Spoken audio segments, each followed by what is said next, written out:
Now, the latest research on memory says that 50% of what we talk about in our past isn't even the truth. So people are reliving a life that they didn't even have. Wow. Just to reaffirm that they can't change, right? Wow. So then, what's the significance of this? Where you place your attention is where you place your energy, period. Yes. So then, the stronger the emotion that you have to some problem or condition or person in your life, the more you're paying attention to them. So they captured your attention. So you're giving your power away to that person, right? Because they're capturing your attention. Wow.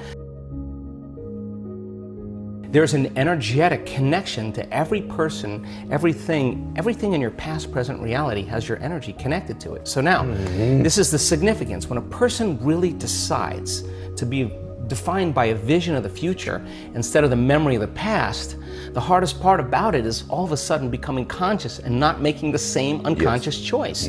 So then, if you lower the volume to your frustration, to your hatred, to your anger, if you truly knew how to do that, if you lowered the volume to that emotion, you would take your attention off that person, which means you would begin to break those energetic bonds, and now you're taking your power back. Yes. You're calling energy back to you, and we've measured this, and all of a sudden it builds this bigger electromagnetic field around the person's body.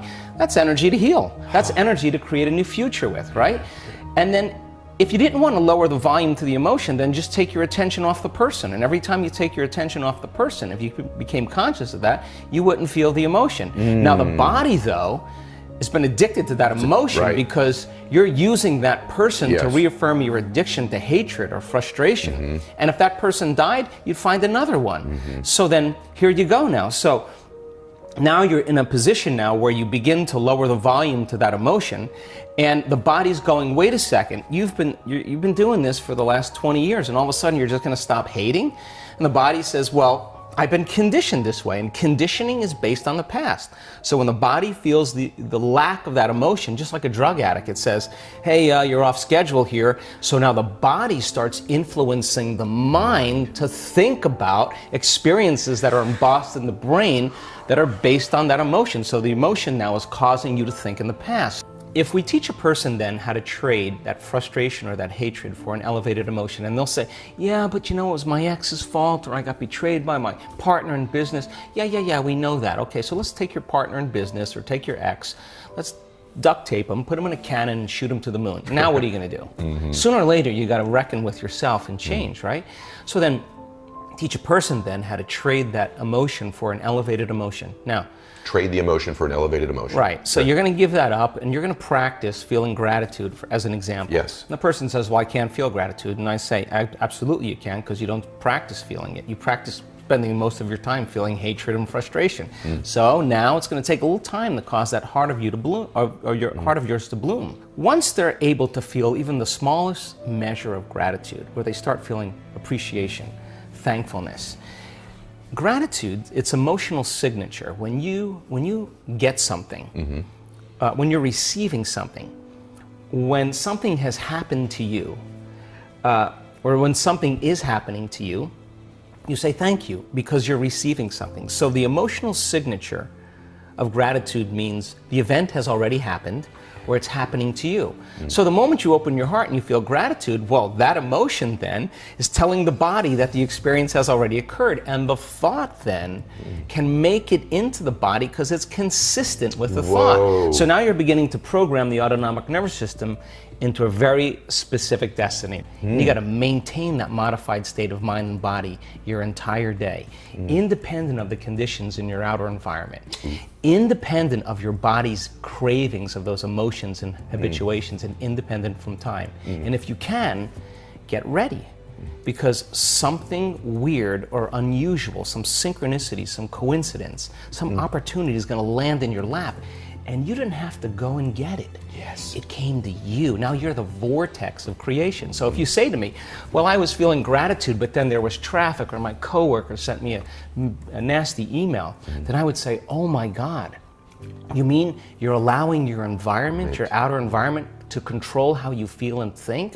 You're back to the unconscious program that you're the victim to your life. You got it. But when you start producing those outcomes in your life, you're going to pay attention to what you did inside of you, and you're going to believe more that you're the creator of your life and less of the victim of your life. We're changing our brain and body to live in that future present reality so that you feel connected to a future instead of the past. And when you're connected to the past, you're looking for it. And if you're looking for it, you're separate from it. If you're being it, then there's a complete change in energy. And nobody changes until they change their energy. And when you change your energy, you change your life. After 8,500 brain scans, I can tell you that you and I are at our absolute best when we get beyond ourselves. That is the elegant moment where we're free enough to create without any encumbrances. When people start reaching this moment, my goodness, they're overcoming themselves. And now they're at that perfect place to create. And my definition of creation is when I forget about myself. Wow. That's when you're free. So some people can do it because they've practiced it. Other people can't get beyond the addiction of a certain emotion. That means their body is still their mind. Yes. So then if you're sitting in a meditation and your body's throwing the kitchen sink at you and saying, Ed, you're a loser, you're never gonna change, this is too hard, why don't you quit?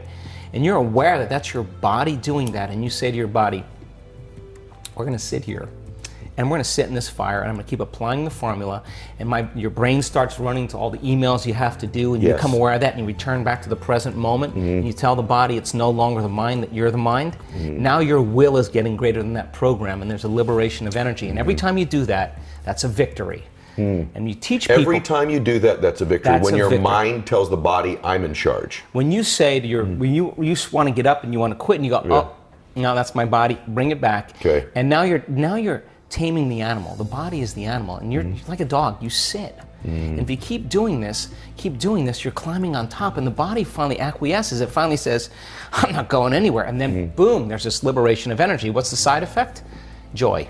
Person's heart just automatically opens up, and every time they do that, those victories add up. There's no such thing as a bad meditation. There's only overcoming yourself. And when you sit in the fire and you work with that, people say to me, why do you meditate every morning? I say, because if I can overcome myself in the morning, the rest of my day is easy. It's easy. Not true? Because that's what it's about. You master yourself, you master your life. Yes. And so then all the chatter in your head that you listen to all day long, that is called the default mode network in the brain. Our research shows that shuts off. Not just shuts off during the meditation, it stays shut off for the rest of the day. So the critic in your head that's telling you this will never happen, you don't have enough time, there's no voice there.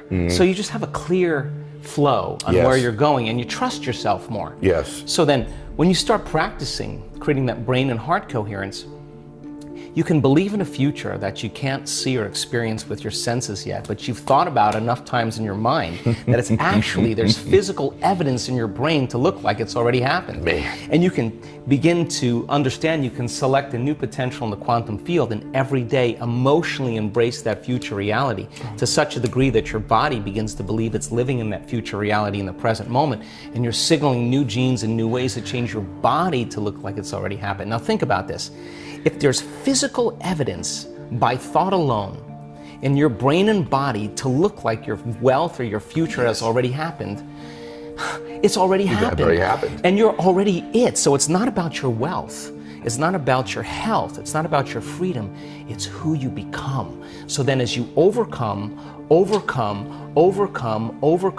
you become someone else. And so most people don't understand that that the truth is that every time you overcome yourself a little bit more, the side effect is that you love yourself a little bit more. And so now self-love is no longer about pleasure or having a car. It's something that you're cultivating within you. So then imagine, we have research to show, and this is such a duality, that when you start seeing the brain start synchronizing, getting coherent. The front of the brain and the back of the brain, the two hemispheres coming together, and we can say to scientists that come and study our work, oh, watch this, Ed's gonna pop. What do you mean? Just watch, this is gonna be good. And all of a sudden you see this brain going into this kind of psychic union, the heart blows wide open, you see coherence going on, and you'll look around at that person, and there's tears running down their face. Imagine feeling so whole that it's impossible to want. I mean, how can you want when you're whole? Because you feel like you already have it. Now, when you reach that point, that's when the magic happens, because now you are worthy to receive. And the universe only gives us what we think we're worthy of receiving.